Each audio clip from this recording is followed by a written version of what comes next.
Hi guys, and welcome to Geek Talk, where we talk deep and geek about pianos, keyboards, synthesizers, and music production. Now, if you remember the video I uploaded last week, you will remember me being very, very excited and elated by the fact that I have finally got my hands on an Emu Emax.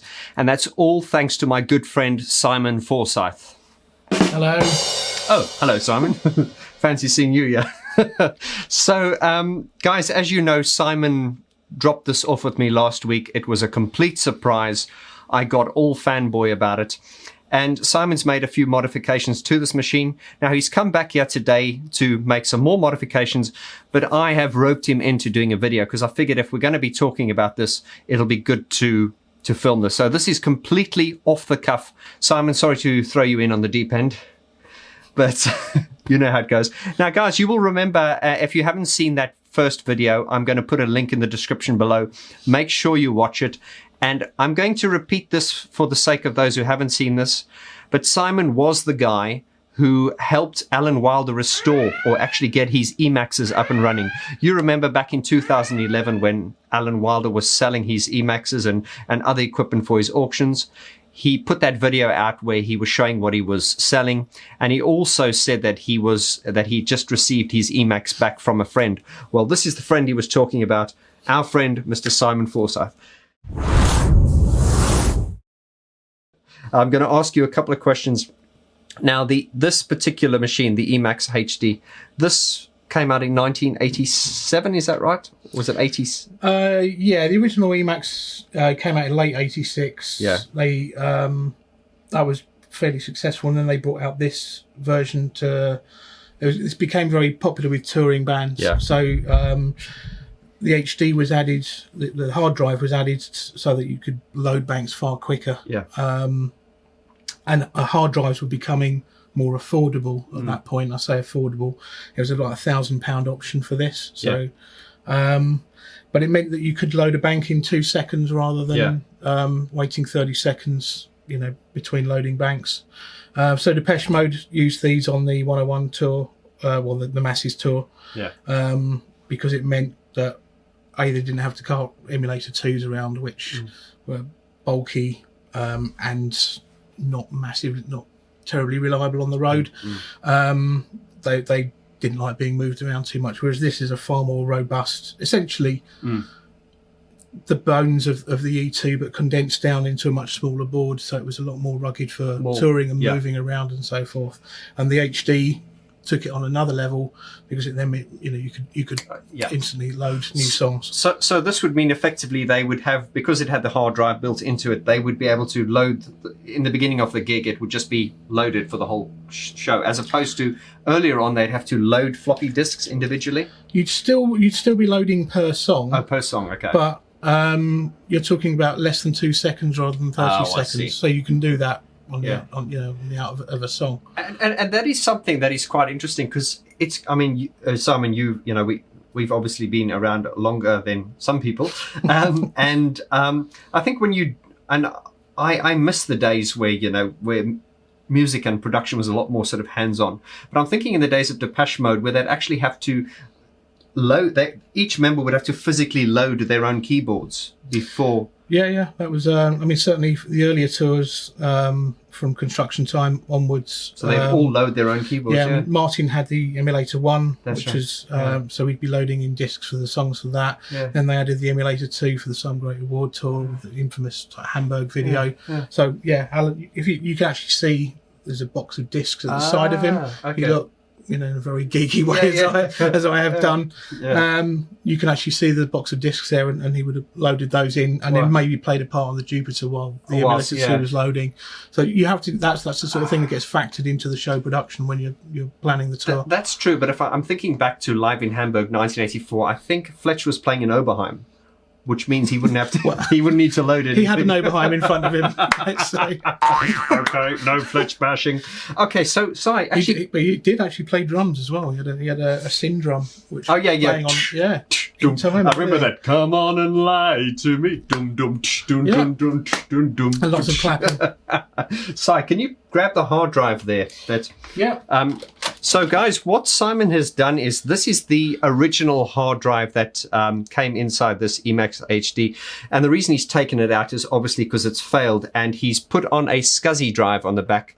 And a zip disk. So what's interesting is if you look at the size of this hard drive, Simon, tell us what size hard drive is this? Like that can store an amazing 20 megabytes of data, which 20 meg, which is tiny. I mean, that's like a photograph these days with high-res cameras. But back in the day, the Emax itself has got 512 kilobytes, like less than a megabyte of sample RAM. So this little baby would hold 36 banks of your songs, basically, and only cost £1,000 more. And it's worth saying, guys, when the first emulator came out, it was very, very well received, because up until that point there was the Fairlight, which was $30,000 when they came out. Right, yeah. And one of my subscribers said I should mention that $30,000 in 1981 was the price of a house. And I think it was Martin Ware from the Human League. I think it was him that said, I had the choice. I could buy a car or a synthesizer, and I still can't drive. Yeah. So obviously these emulator did open the market for a more affordable. Having said that, $10,000 when they came out was still a lot of money. Yeah, I mean, the Emax was the start of, from like about 86 onwards. There was I would say a third generation of samplers that became a lot more affordable. So you had the initial kind of Fairlights and things like that, and Synclavier, which blazed the trail, but were impossibly expensive for anybody but the biggest stars. Then Emu created that sort of professional musician market of about $10,000 with the emulator, and then the emulator 2, and then this was to create another market, people, to semi-professional musicians. I mean, I think the full list on this was about 3,500. Yeah, which was still a lot in 1986. A lot of money, but it nonetheless, it gave you sampling, which was just, a Fairlight for a fraction of the price, which is what people wanted. Yeah. And people were moving away from a lot of the analog synthesizers, and they wanted the ability to play any sound, which this gave you, because you could just load up it. Well, we're definitely going to play some of the sounds for you guys. And as I said to you on my first video, it was more like a reaction video. But you guys know, in my Depeche Mode album review series, I've had the privilege of having some of the original Depeche Mode sounds. So despite the fact that I have those samples that I play on my Depeche Mode album review series, Simon said that once you load the samples into this machine, they will sound different. And I'm here to tell you that I'm blown away, because obviously me having the samples that I play through my EXS24 sampler, why would they sound different on this, Simon? Is it because you're obviously utilizing the circuitry? Yes, the output circuitry is different on this. The samples are being played back in 8-bit, they're, the original stored format.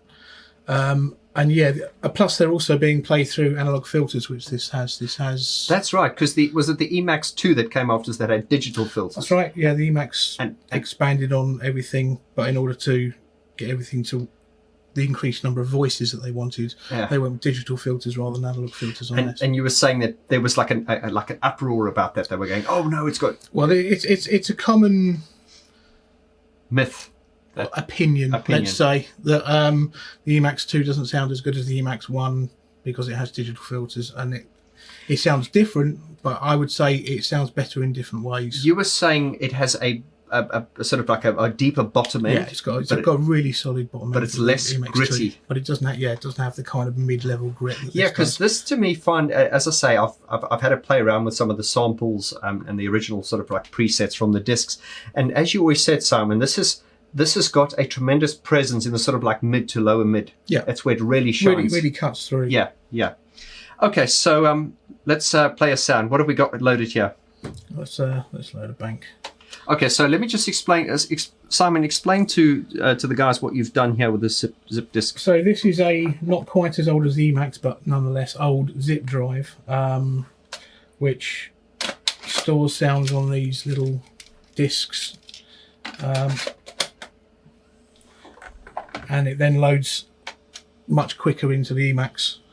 Because obviously, guys, this as box standard comes with a hard drive built in. It also has the disk drive on the side here. But as I say, when Simon came last week, he pulled this thing apart and he was, I don't know what he was doing, but it's like, as I said to you last time, and without blowing smoke up your ass, I don't know anyone. And indeed, Tom J. Carpenter was saying that you're the guy. I mean, if you're good enough for Alan, you're good enough for us here on the channel. So, right. So, he's loaded a song, stripped. Well, that's the bank. So okay, so, and also the loading times are a lot quicker from that's there. now loaded. Okay, may I? Okay. That's the come with me into the trees. We'll lay on the grass. Let the years pass.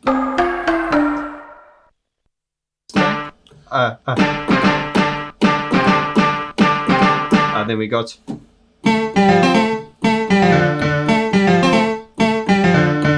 Yeah, because this is interesting. If you watch Depeche Mode 101, guys, watch stripped, and you'll see Alan going, "Okay, I'm not going to try and be as elegant." And can I just say one thing interesting? I said this to you, Simon. Is I love the keyboard on this, the actual key bed. The feel of this keyboard is great. It's very light, and it's very responsive. And the fact that it's so light, I can see why Alan had that kind of. You can really just. Flick. The finger flick, yeah. You can really just brush it. This is such a beautiful instrument. Now watch not Simon, watch Alan on 101. He goes, and then he jumps to this side. He's got that. Anyway, that's just, we can never get too geeky on this, but just notice where Alan puts his hand there, then he jumps to the side, he goes. And also, I'm just thinking now, just hearing this, as I say, I've got these samples which are on my EX24 sampler in Logic, but actually hearing them coming through this machine, it's just guys, and we are recording this in very high definition, but you really need to, and I think we might do that one day, Sam. We'll do an A-B comparison where we compare the sounds, as loaded through here as opposed to loaded through the EXS24 sampler. Yeah. I'll bring the Emax 2 up as well. He's going to bring an Emax 2, and we actually that's a question.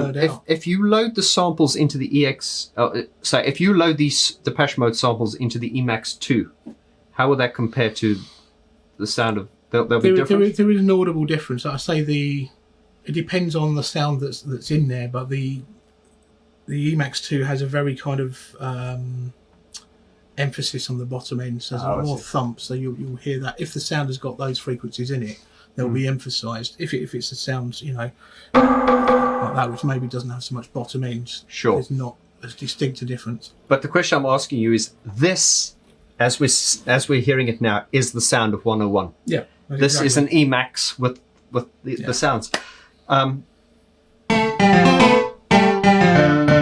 Mate, I'm fanboy. There's just so much depth to that. Although that was originally obviously E2. It's been that's been transferred. Right. And you've got the pad sounds that were on the pads behind Alan in 101. So he's going.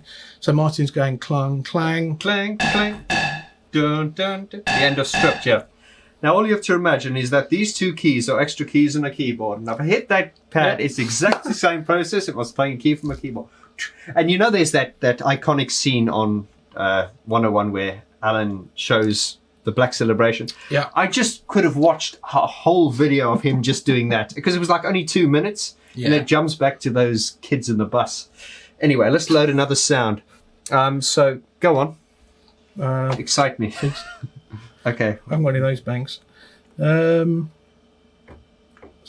Things you said. Strip. What we got there? There we go. Shake the Disease. That loads a lot quicker than this. Yeah. So there it is. Where's it with?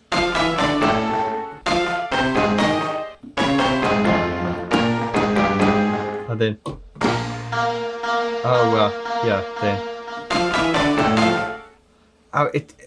As I say, I've got these sounds, but just hearing it through this machine is. And we got the.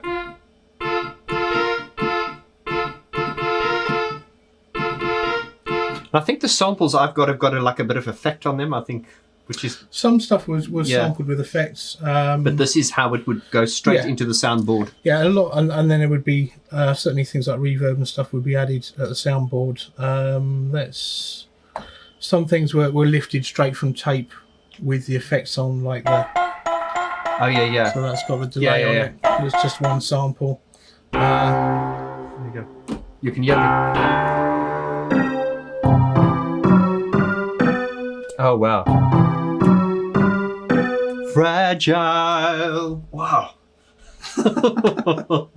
So how do I load the next bank? Load bank. And then we just flip. You go up and down. Oh, up and down. Oh, there we go. Question it. There's. Oh yeah, the sacred. That was. What was it? Where is it? These are Alan's sounds. Yeah. Yeah.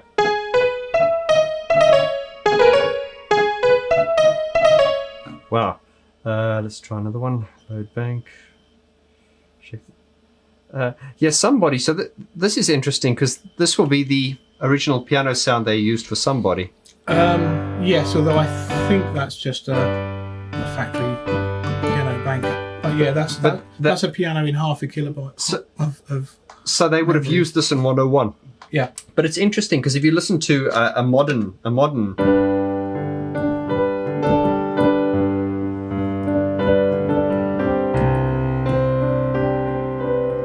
I mean, that's a top of the range Kawai digital piano. And if you listen to this,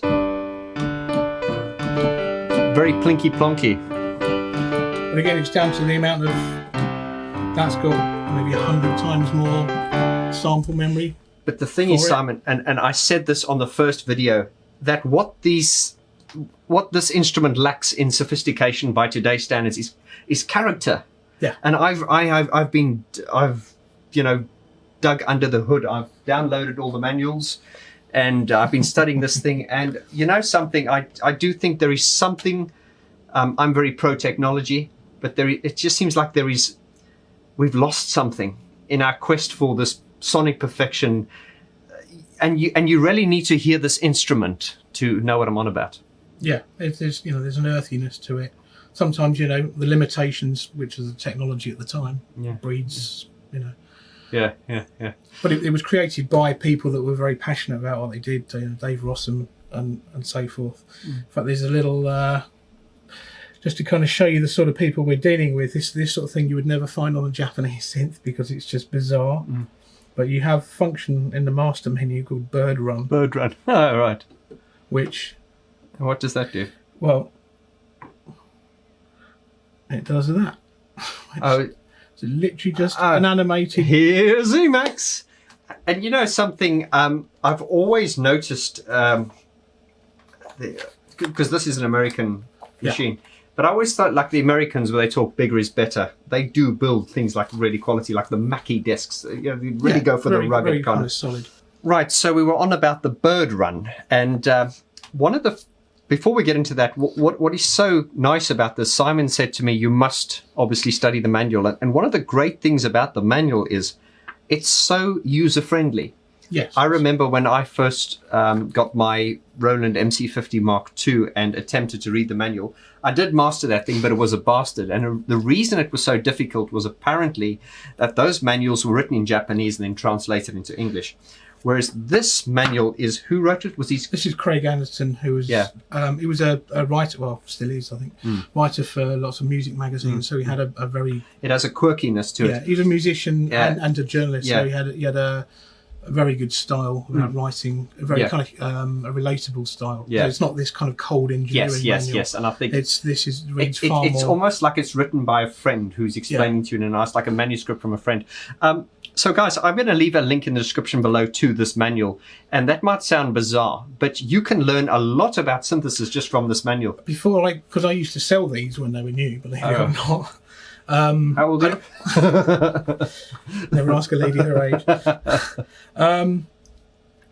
So I mean, this is way outside of my ability to afford one. So Yeah. I picked up the manual, and I had the manual for years before I could ever afford one of these, and read it backwards and learned a hell of a lot about synthesis just by the manual. It's not just how to operate this thing. There's all sorts of things in there that explain how synthesis works, and I mean, it's a brilliantly written manual. One of the best. Absolutely. So, I mean, do yourself a favor and download the manual, guys, and just read up, because it is so well written. Now, what is this bird run you were on about? So this is just gives you an insight to the sort of people that were building this. You know, based in California. I mean, I don't know what that. What were they smoking? Who knows? Who knows? I mean, Dave Rossum. I put a video up on the producers group the other day, an interview with him.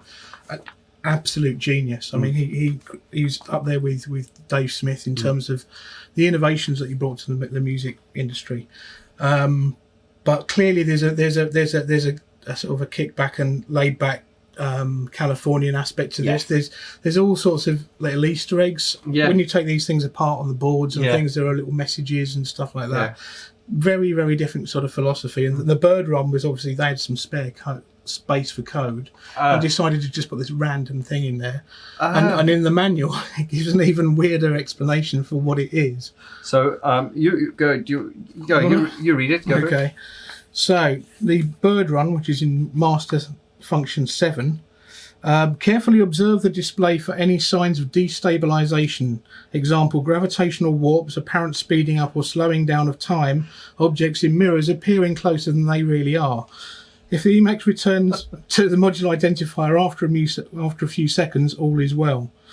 Note: occasionally a small emu will get trapped within the Emax and run across the screen during the stabilization scan process. This does not affect the Emax's normal functions. I mean, that must have been quite difficult for. Let's say, we just don't find stuff like that. We get the sarcasm, but let's say you were from another country, and you had a very sort of basic understanding of English, and you didn't understand sarcasm. This could really be confusing, because this is very humorous. I mean, I guess it's possible to read it and think it's literal, but there were all sorts of things. The rack version of this had a sticker on it that bizarrely said, "Do not fry eggs on this unit," because they used to get very hot. Oh, that's amazing. And don't drop penguins from aeroplanes onto this unit.